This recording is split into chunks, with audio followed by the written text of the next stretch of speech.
எல்லோருக்கும் வணக்கம். Stock market நம்ம சப்ஸ்கிரைப் பண்ண அனைவருக்கும் நன்றி. டிஸ்க்ளைமர் படிச்சுக்கோங்க.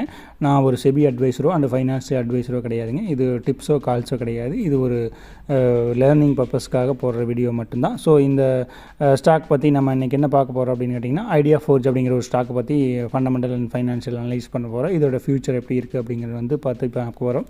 ஸோ இந்த செக்டாரில் இது வந்து பார்த்திங்கன்னா ஒரு ஃப்யூச்சர் உள்ள ஸ்டாக் அப்படின்னு சொல்லலாம். இப்போதைக்கு இதோட க்ரோத் கம்மியாக இருந்தாலும் இதோடைய ஃப்யூச்சர் வந்து நல்லாயிருக்கு. ஏன்னு கேட்டிங்கன்னா, வருங்காலத்தில் ட்ரோன்களும் அதிகமாக யூஸ் பண்ண போகிறாங்க. ஆளில்லா விமானம் இவங்க தயாரிக்கிறாங்க. ஸோ ட்ரோன்களுக்கும் ஆளில்லா விமானத்துக்கும் வருங்காலத்தில் பார்த்திங்கன்னா நிறைய டிமாண்ட் இருக்க போகுது. அப்போ இந்த கம்பெனி நல்லா பர்ஃபார்மன்ஸ் கொடுக்கும். ஸோ நீங்கள் இப்போ சீப் அண்ட் பெஸ்ட்டாக கிடைக்கிது. இப்போ நீங்கள் இது அக்யூமுலேட் பண்ணி வச்சிங்கன்னா நல்லா ஃப்யூச்சர் கொடுக்கும். அதாவது கிட்டத்தட்ட பார்த்திங்கன்னா ஒரு லாங் டேர்முக்கு பிளான் பண்ணிங்க அப்படின்னா இந்த ஸ்டாக்கை இந்த ஸ்டாக் நல்ல உங்களுக்கு ஒரு ரிட்டர்ன்ஸ் கொடுக்கக்கூடிய ஒரு ஸ்டாக்காக மாறும். இதோட அதாவது இது பார்த்திங்கன்னா இப்போது நடந்த கடைசியாக இப்போ நடந்துட்டு இருக்கிற உக்ரைன் ரஷ்யா வார், அதுக்கு இஸ்ரேல் பாலஸ்தீன், இந்த இப்போ நடக்கிற போரில் பார்த்தீங்கன்னா ஆளில்லா ட்ரோன்களும் ஆளில்லா விமானங்கள் தான் பயன்படுத்துகிறாங்க.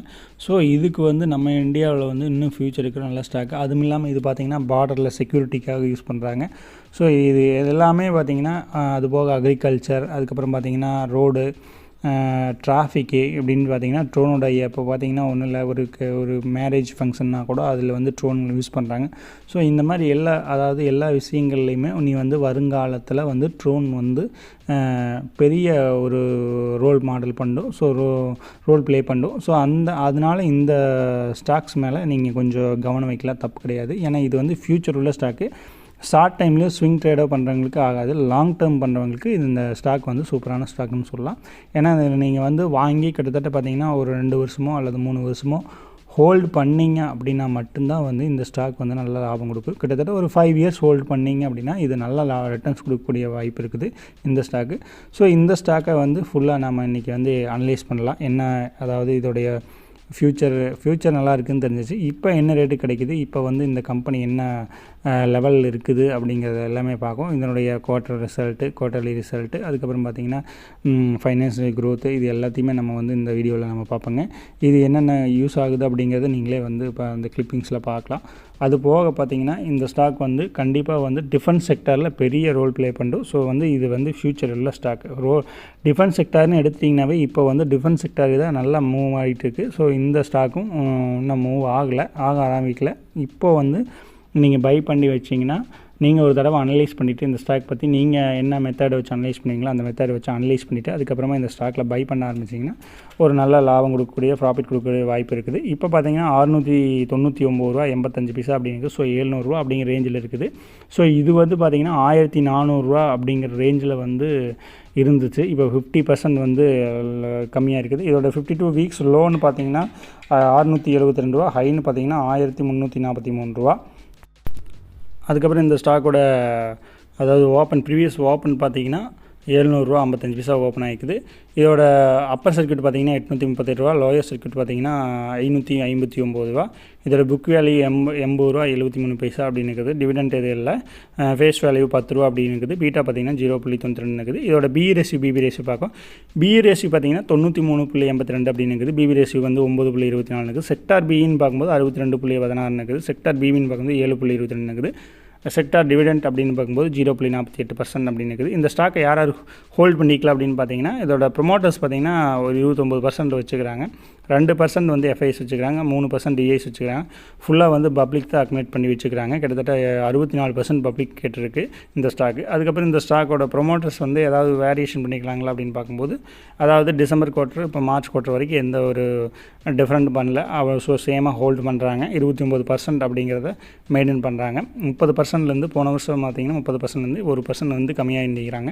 எஃப்ஐஎஸ் பார்த்திங்கன்னா 2.76% பண்ணிவிட்டு அப்புறம் 3.46% அப்படிங்கிறத அதிகப்படுத்திட்டு அதுக்கப்புறம் பார்த்திங்கன்னா இப்போ 2.75 அப்படின்னு கரண்ட்டில் ஹோல்டிங்ஸ் வச்சுக்கிறாங்க இந்த ஸ்டாக்கில். அதுக்கப்புறம் டிஐஸ் பார்ப்போம். டிஐஸ் பார்த்திங்கன்னா குறைச்சிக்கிறாங்க. 10% அப்படின்னு இருந்தது போன வருஷம் பார்த்திங்கன்னா. இந்த வருஷம் பார்த்திங்கன்னா மார்ச்சில் பார்த்திங்கன்னா 3.77 அப்படின்னு கிட்டத்தட்ட ஒரு 7% பக்கமாக கம்மி பண்ணிக்கிறாங்க. என்ன காரணம் அப்படின்னு கேட்டிங்கன்னா, ப்ராஃபிட் புக் பண்ணிக்குது. அதுக்கப்புறம் ரேட் இறங்கிட்டே வந்தது ஒரு காரணம். அதுக்கப்புறம் இதோட பப்ளிக் பார்த்திங்கன்னா கிட்டத்தட்ட 56%லேருந்து இப்போ பார்த்திங்கன்னா 64% அப்படிங்கிறத அதிகரிச்சுக்கிறாங்க. இந்த ஸ்டாக்கில் அவங்க டிசம்பர் குவார்ட்டர்லேயும் பார்த்தீங்கன்னா கொஞ்சம் 60% வந்து அதுக்கப்புறம் அதிகரிச்சுக்கிறாங்க. அதர்ஸ் அப்படிங்கிறது மியூச்சுவல் ஃபண்ட்ஸ் பார்த்திங்கன்னா 1% வந்து இன்வெஸ்ட்மெண்ட் பண்ணிக்கிறாங்க. டிசம்பர்லேயும் மார்ச்லேயே அதே ஹோல்ட் பண்ணுறாங்க. ஸோ இந்த ஸ்டாக்கில் ஒரு சின்ன மைனஸ் அப்படின்னு சொன்னால் இதோட ப்ரொமோட்டர்ஸ் வந்து 23%, 26% வச்சுக்கிறது மட்டும்தான். மற்றபடி வந்து இந்த ஸ்டாக் வந்து ஓரளவுக்கு நல்லா பர்ஃபார்மன்ஸ் பண்ணுது. அதுக்கப்புறம் இந்த ஸ்டாக்கோட இன்கம் ஸ்டேட்மெண்ட் பார்க்குறோம். இன்கம் ஸ்டேட்மெண்ட்டில் பார்த்தீங்கன்னா, அதாவது செப்டம்பர் குவார்ட்டருக்குமே டிசம்பர் குவார்ட்டருக்கு உள்ள பைஸ் பார்த்திங்கன்னா டிசம்பர் குவார்ட்டரில் 15 கோடி லாபம்னு கொடுத்துருக்காங்க. பேலன்ஸ் ஷீட் செக் பண்ணுறோம். பேலன்ஸ் ஷீட்டில் பார்த்திங்கன்னா, அதாவது இதோடைய கேபிட்டல் அப்படின்னு பார்க்கும்போது பார்த்திங்கன்னா 21 கோடி அப்படின்னு இருக்குது ஷேர் கேபிட்டல். அதுக்கப்புறம் ரிசர்வ் சம்ஸ் வந்து 303 கோடி. கரண்ட் லைபிலிட்டிஸ் பார்த்திங்கன்னா 143 கோடி. அதர் லைபிலிட்டிஸ் வந்து 13 கோடி அப்படிங்கிறது. டோட்டல் அசட்ஸ் அப்படின்னு பார்க்கும்போது 487 கோடி அப்படின்னு இருக்குதுங்க. போன மார்ச்சில் வந்து 211 கோடி இருந்தது. இப்போ 487 கோடி அதிகரிச்சுக்குது. ஃபிக்ஸ்டு, அதாவது கரண்ட் அசட்ஸ் அதிகமாக இருக்குது. 145 கோடியிலேருந்து 383 கோடி அதிகரிக்குது. அதுக்கப்புறம் இதோட ரிட்டர்ன்ஸ் ரேட்டிங் பார்க்குறோம். ரிட்டர்ன்ஸ் நெட் ஒர்த் அப்படின்னு பார்க்கும்போது பார்த்திங்கன்னா 45%, 9% குறைஞ்சிக்குது. ROCE அப்படிங்கிறது பார்த்திங்கன்னா 54%, 13% ஆகிருக்குது.